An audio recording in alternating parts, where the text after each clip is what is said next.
Well, thank you very much, everybody. We have a meeting with a man who's become a friend of mine, and we've known each other for a little while in some very interesting times, and we get along. Our countries get along very well. We have a great affinity for each other, and the Chancellor has been very well received in Germany. He's a very successful man, became the Chancellor of Germany, which is a big deal, and he's doing a very good job. In my opinion, a great job, very popular. And the relationship that we have in trade and everything else has been very strong. We've been able to do our deals, and it's been very strong. We'll obviously be talking a little bit about Iran today, and he's been helping us out. We've been very nice, actually. And that is coming along, as you see, very well. They have no Navy. It's been knocked out. They have no Air Force. It's been knocked out. They have no air detection. That's been knocked out. Their radar has been knocked out. And just about everything's been knocked out. So we'll see how we do. But we're doing very well. We have a great military, and they're doing a fantastic job. So we'll be talking about that. And we're talking about some very big trade deals. And those, I know, will work out, too. So I just want to say it's a great honor to have you at the Oval Office. The beautiful Oval Office, beautiful White House. It's a special place, even from your standpoint. And you have some very special places, too. And I look forward to being with you. Thank you very much. Thank you. Thank you, Mr. President, for having me here in this Oval Office for the third time now. Yeah. Really happy to have the opportunity to speak with you in these challenging times.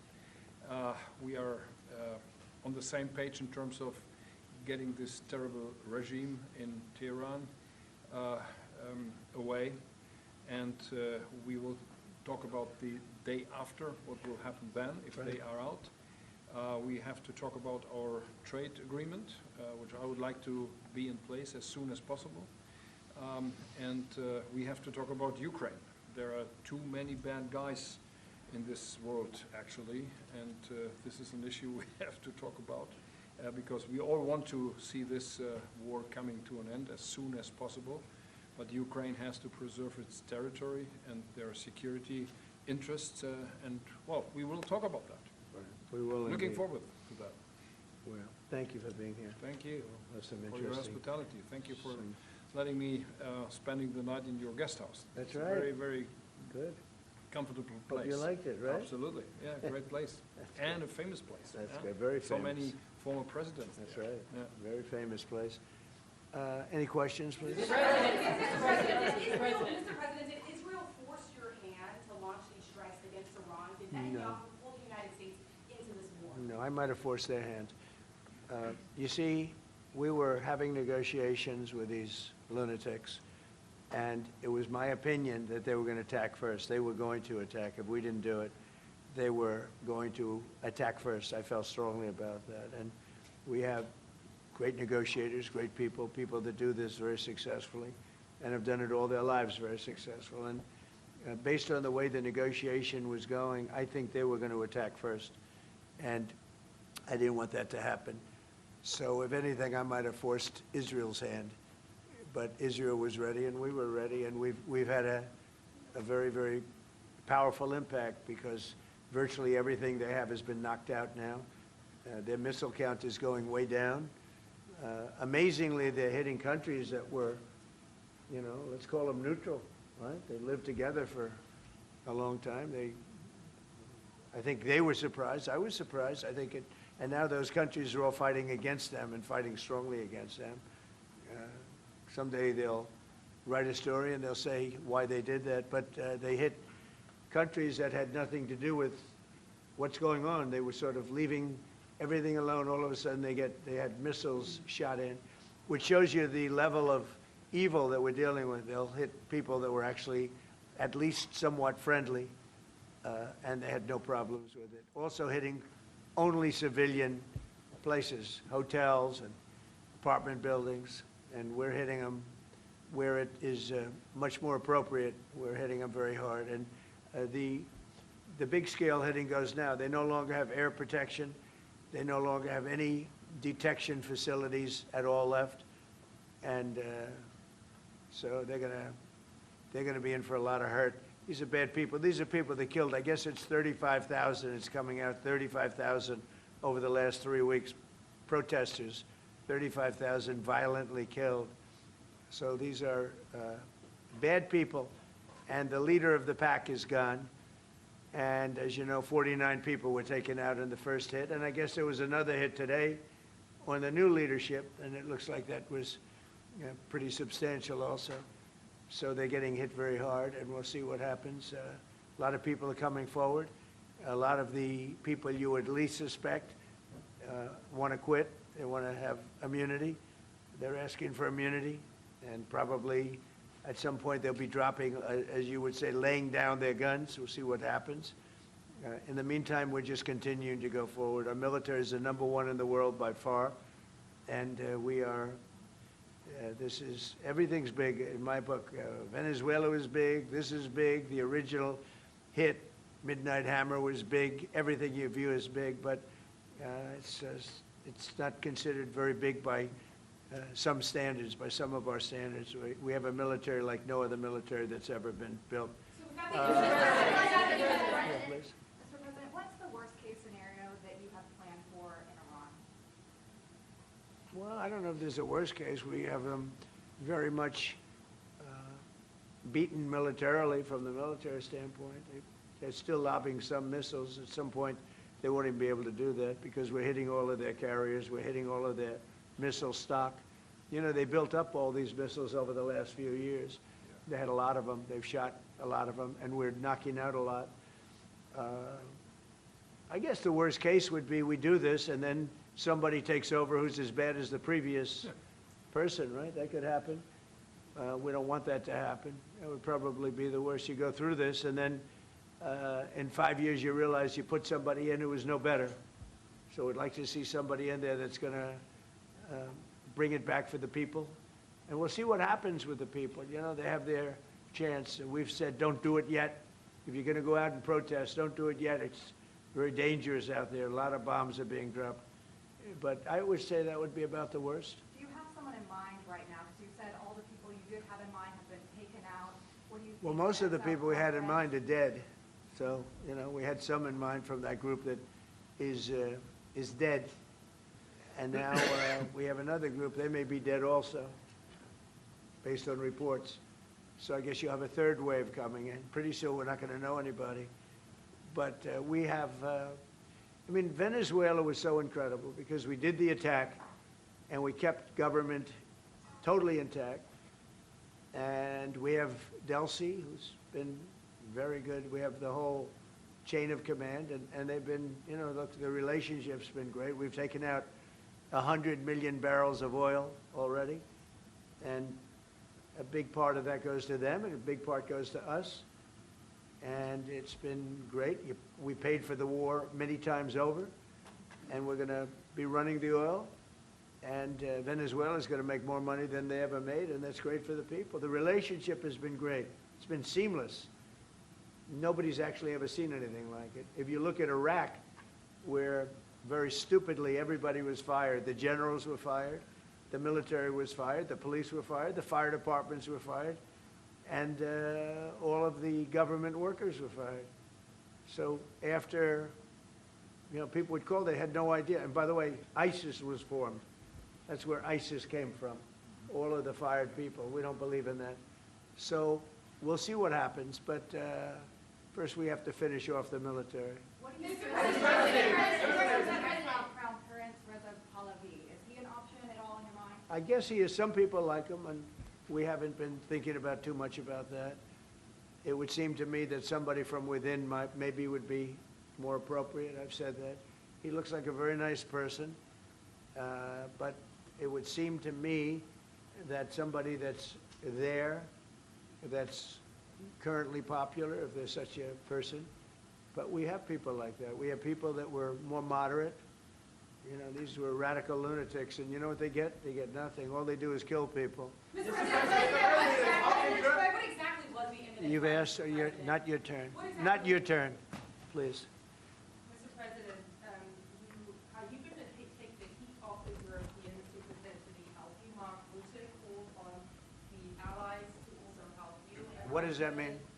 Well, you have to ask Mark Rutte. He says not as part of NATO, but he will be helpful to you in this. Well, some of the European nations have been helpful and some haven't. And I'm, very surprised. Germany's been great. He's been terrific. Others have been very good, terrific. I think that the head of NATO, Mark, is fantastic, okay? Mark Rutte. I think he's fantastic. But some of the European, like Spain, has been terrible. In fact, I told Scott to cut off all dealings with Spain. Spain, first of all, it started when every European nation, at my request, paid 5%, which they should be doing. And everybody was enthusiastic about it, Germany, everybody. And Spain didn't do it. And now Spain actually said that we can't use their bases, and that's all right. We could use their base if we want. We could just fly in and use it.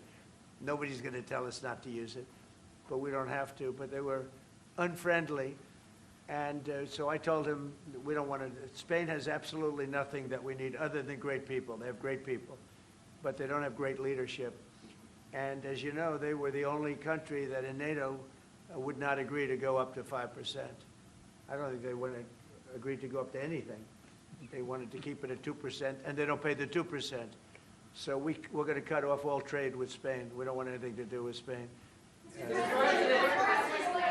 What is the expectation towards? And I'm not, by the way, I'm not happy with the UK either.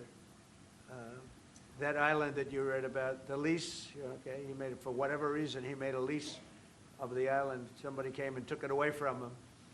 And it's taken 3-4 days for us to work out where we can land there. It would have been much more convenient landing there as opposed to flying many extra hours.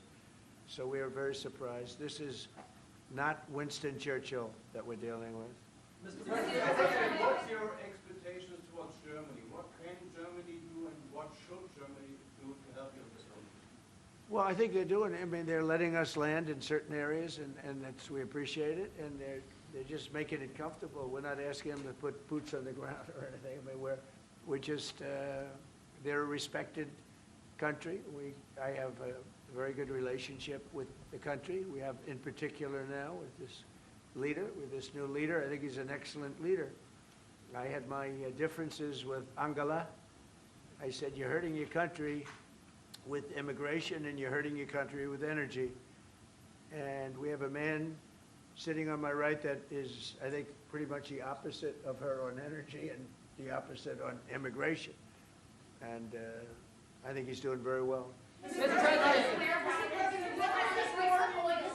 commercial air travel right now is severely restricted in the Middle East, and thousands of Americans are stranded. Why wasn't there an evacuation plan, and will you send planes to get people out? Well, because it happened all very quickly. We thought, and I thought maybe more so than most, I could ask Marco, but I thought we were going to have a situation where we were going to be attacked. They were getting ready to attack Israel. They were getting ready to attack others.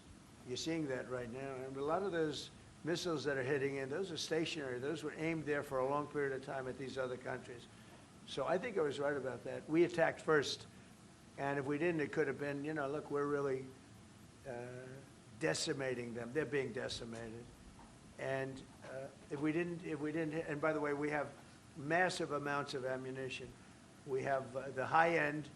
A lot of it was given away stupidly by Biden, very stupidly, for free. And I'm all for Ukraine, but they gave away a lot. As you know, when I give away ammunition, everybody pays for it. The European Union's paying for it. Then they can do what they want with it, but they are giving it, let's say, to Ukraine, and it's okay. But we gave away a lot of high end, but we have plenty. But we have unlimited middle and upper ammunition, which is really what we're using in this war. And we have really an unlimited supply. We also have a lot of the very high end stored in different countries throughout the world. We're literally storing it there, which is actually something that I insisted on in my first term. I rebuilt the military in my first term. The military is great. Unbelievable amount of ammunition, or munitions, as they say, we've given away to, the Wall Street Journal incorrectly covered the story when they said that it was given away to the Middle East. Not to the Middle East, it was given away to Ukraine. Very little was given to the Middle East. The Middle East would buy a lot, and some of the nations, because they're rich, they have a lot, but it was given away to Ukraine. And it just should have been done. Look, it's a war that should have never happened. If I were president, that war would have never happened. But we have a tremendous amount of munitions, ammunition, at the upper level, middle and upper level, all of which is really powerful stuff. Mr. President, a question to both of you. How worried are you that the rising prices for gas and oil are damaging the American economy and also Mr. Chancellor? Yeah, do you want to go ahead? Yeah, sure. This is, of course, damaging our economies. This is true for the oil prices, and this is true for the gas prices as well. So that's the reason why we all hope that this war will come to an end as soon as possible, and we are hoping that the Israeli and the American army are doing the right things to bring this to an end and to have really a new government in place who is coming back to peace and freedom. Yeah. Something had to be done. And it's been 47 years. They've been killing people all over the world for a long time. They were the kings and fathers of the roadside bomb. Soleimani, we killed him last term. If we didn't, I think it might be a different story today. They would have been much stronger and smarter than they are. But they did the roadside bombs. 95% of the people lost their legs, arms, had their face wiped out, just wiped out. I've seen some young people that it's so sad to watch. And that was almost all, 95% comes from Iran and with Soleimani. Soleimani loved it, his favorite weapon. He loved the roadside bomb. And when you see people walking around with no legs and no arms and a face that's been blown to hell, these people, what they have to go and the way they have to live, this is Iran.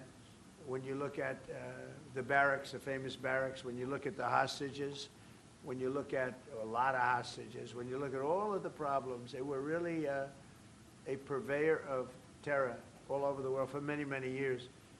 And it's something that had to be done, and I believe that if we didn't, because I see where Congress, you know, if I didn't do this, guys like Schumer, who are losers, the Democrats, they're losers, that's why they're not here. Guys like Schumer would say, well, you should have done this. In other words, if I did it, it's no good. If I didn't do it, they would have said the opposite, that you should have done this. But most people feel, I'll tell you what, I have never had more compliments on something I did.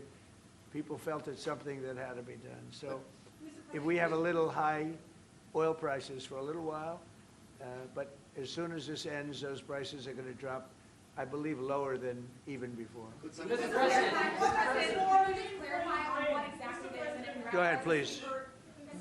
President, Yes. how do you want to solve the conflict on tariffs between the EU and the US in this? Between who? The conflict on tariffs between the EU and US. How do you want to solve? And U.S. and who? EU, European Union. Oh. How do you want to Well, we also we won on tariffs, actually. Somebody said you actually won the case. We won on tariffs. We had a decision that was wrong. It was a very bad decision from certain standpoints. From other standpoints, a very powerful decision because it reaffirmed all the fact that we have all these various forms of tariffs that we felt right, but it totally reaffirmed it. It said you can use all of these tariffs. So we have all these vast menus of tariffs. And tariffs have made our country very rich. We have to charge tariffs to nations who play with their money. You know, they move their money up and down like a yo-yo. We have to take care of nations that have been good to us and fair to us, and we're going to take care of them. Other nations, they haven't, and we haven't let them take advantage of us. But the whole thing with tariffs is we had a decision that, like, as an example, we have a license situation, and the license is something that allows us to immediately stop all business with, nobody even knew we had this power, but we do now because of the decision. We have the right to stop all business having to do with a certain country. If a certain country is not treating us well, the president, without going to Congress, has the right to stop. Sort of interesting. I have the right to stop, but under that one law, I didn't have the right to charge them. So I have the right to license them, but I don't have the right to charge, which is frankly ridiculous. But the right was given to us by the Supreme Court. And we have the right, as an example, we talked about Spain. I could tomorrow stop, or today, even better, stop everything having to do with Spain. All business having to do with Spain. I have the right to stop it. Embargoes, do anything I want with it. And we may do that with Spain. What do you think? Well, sir, I think we're going to talk about it with you. I know that you have strong power, the Supreme Court clarified. We know you can use it, and if you need to use it to assure national and economic security, we'll do it. Scott, do you have an opinion? Sir, I agree. The Supreme Court reaffirmed your ability to implement an embargo, and as we've talked, from your first term, the Section 301s and the 232s have withheld more than 4,000 lawsuits, and USTR and Commerce are going to begin investigations, and we'll move forward with those. And we've instituted a 15% tariff on everybody, as you know, and just used, I'll tell you, we had a couple of paragraphs written in that opinion that were really incredible. Justice Kavanaugh wrote a fantastic dissent, but in his dissent, he said what we should do, and we knew that too. We just wanted to simplify it, and for some reason, I think, very, very foolishly, the courts decided no, but they said you can do it many other ways, and that's what we're doing. And what we've done is we've gone to a very simple, straight 15% tariff. We've taken in hundreds of billions of dollars in our country because of tariffs.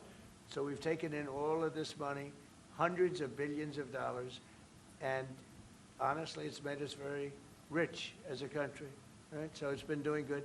When will you have the full plan implemented? We have a 5-month period, up to 5 months, where we can go at 15%. And while we're doing that, as you know, we're doing the various studies and things, and we'll be coming out with tariffs, different tariffs on different countries. Do you want to talk about that first? Yes, sir. By the time the 5-month period has elapsed, we'll have completed investigations under Section 301, which Secretary Bessent talked about. We know there are countries out there with deals who are very interested in keeping the deals. We need to go through and investigate all these unfair trading practices, the kinds of things you talked about, and make sure that we're protecting U.S. economic security. We know there are countries How are we going to treat Germany? Well, I think you should hit them very, very hard. You knew he was right there when he said that, Mr. President.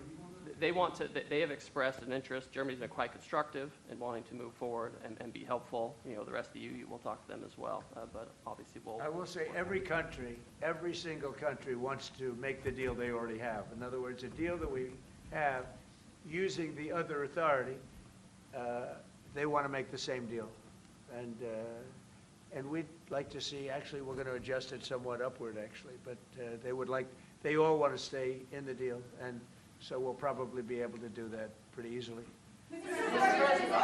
President, Ukraine, after all, Iran won't be able to deliver drones to Russia anymore. So what does this more mean to Ukraine? And having Chancellor Merz sitting next to you, who would you call if you want to talk to Europe?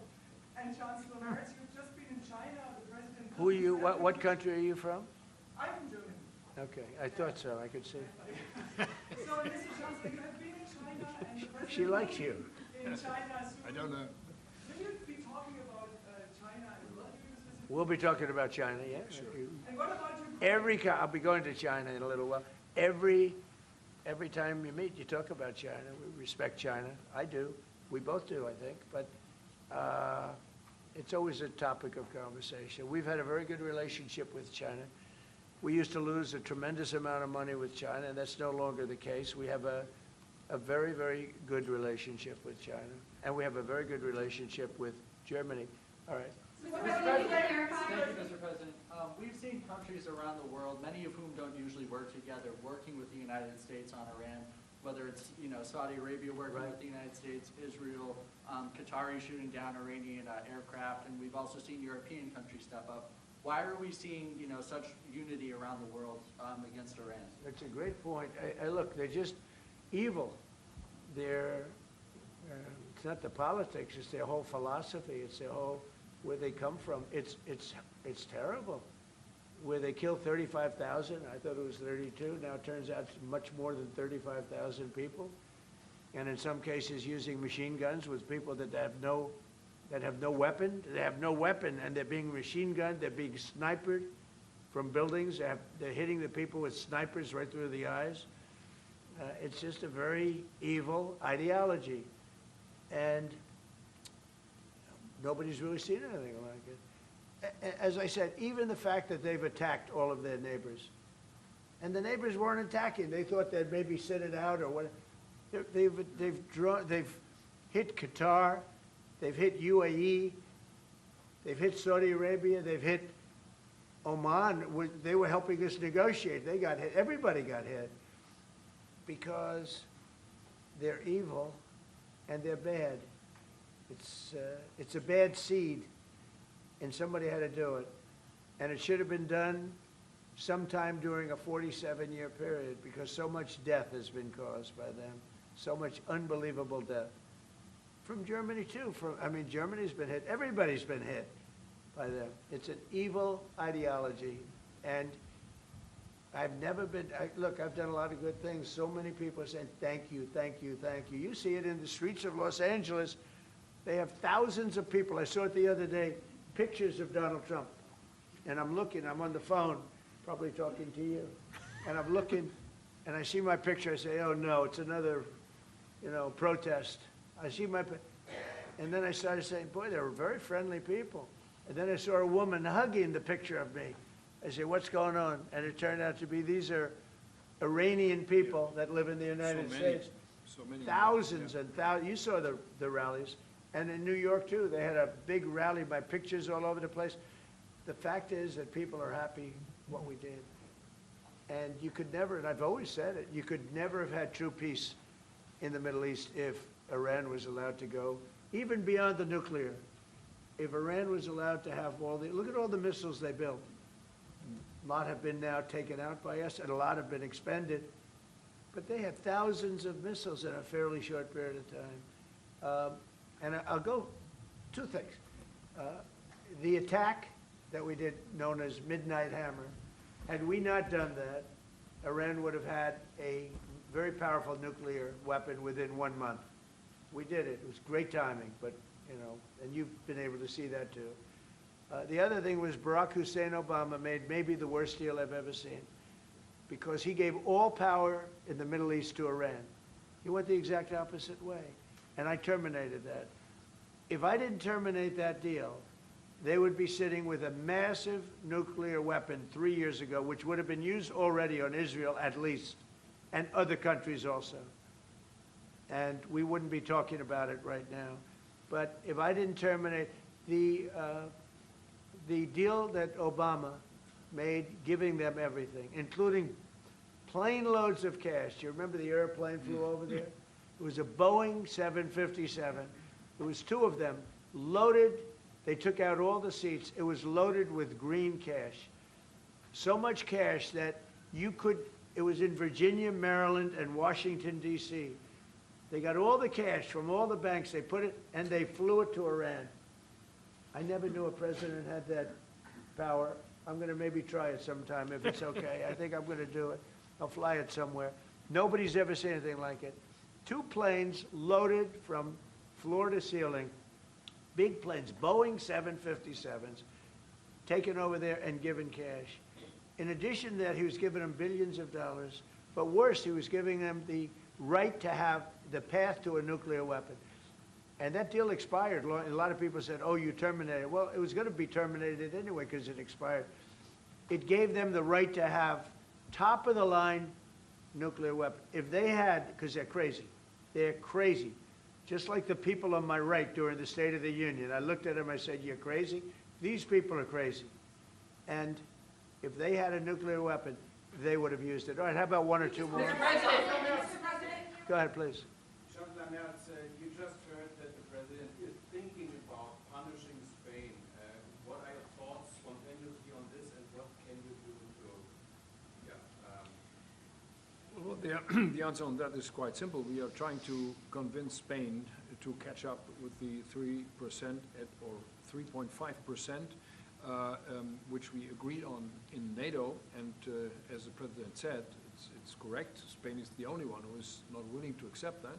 And we are trying to convince them that this is a part of our common security, that we all have to comply with these numbers, and this is 3.5 for military and another 1.5 for our military infrastructure. So Spain has to comply with that. Spain has been very, very uncooperative, and so has UK. Now, the second one is shocking, but this is not the age of Churchill.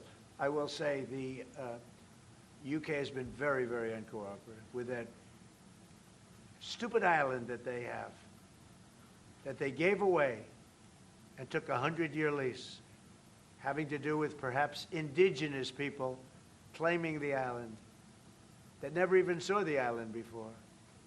What's that all about? And they ruin relationships. It's a shame. It's and that country, UK, and I love that country. I love it. My mother was born there. I love it. My mother was born there. My father was born, right? He knows all about my father. My father was born there. So, you know, very places that you sort of automatically very feel warmly about. But the UK, what they're doing with energy and what they're doing with immigration is horrible. You have the North Sea. Somebody said yesterday, what would you do if you were the UK? Open up the North Sea. They got windmills all over the place that are ruining the country, ruining the landscapes, ruining the beautiful fields. Open up the North Sea. It's one of the greatest, think of it, they buy their energy from Norway, which gets the energy, the oil, from the North Sea. So Norway drills in the North Sea and sells it to UK. And UK has a better part of the North Sea. Open up that. And number two, illegal immigration. They got to solve that problem.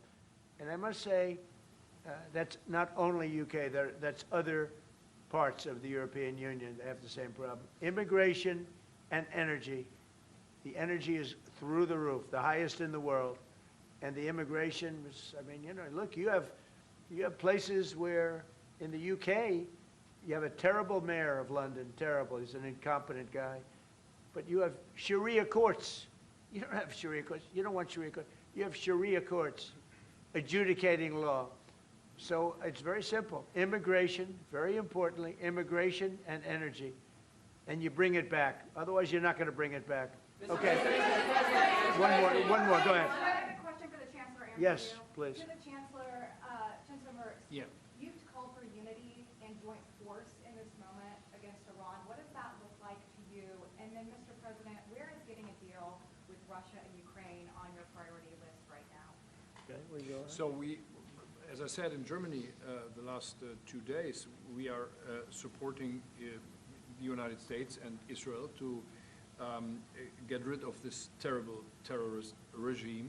And we are looking forward to a day after, and we have to talk about the strategy. What is following after this regime is away, and we have to strategize on this entire region. And we are having a high interest in common approach and common work and what we can do. And this is important not just for the Americans. This is extremely important for Europe and extremely important for Israel and their security. So we are really looking forward to find ways how to deal about the day after. And as far as Russia, Ukraine, where is it on my priority list? Very high. We thought that, I thought it was going to be one of the easier ones. I've settled 8 wars, and actually maybe one more than that. But minimum 8 wars, big ones, potential India, Pakistan, big wars, very important, big ones. I thought this was going to be much easier than it is. There's tremendous hatred between President Putin and President Zelensky, tremendous hatred. I've seen a lot of hatred in my life, but I think this is about top scale. I believe it's going to happen. Sometimes I blame one, sometimes I blame the other. I think it's going to happen, but it's high on my list. Not in that it affects the United States so much, because it's very far away, but last week, last week and for the last 4 weeks, actually, 32,000 soldiers died. 32,000. And it's been averaging 25 to 30,000 soldiers a month have been dying in that stupid war. And I'd love to see it ended. It's the worst that there has been since World War II. If you can't get a deal, what will that mean for you? All you can do is do your best, you know. It takes two to tango, and they have to get along. They have to be able to talk to each other. They hate each other a lot.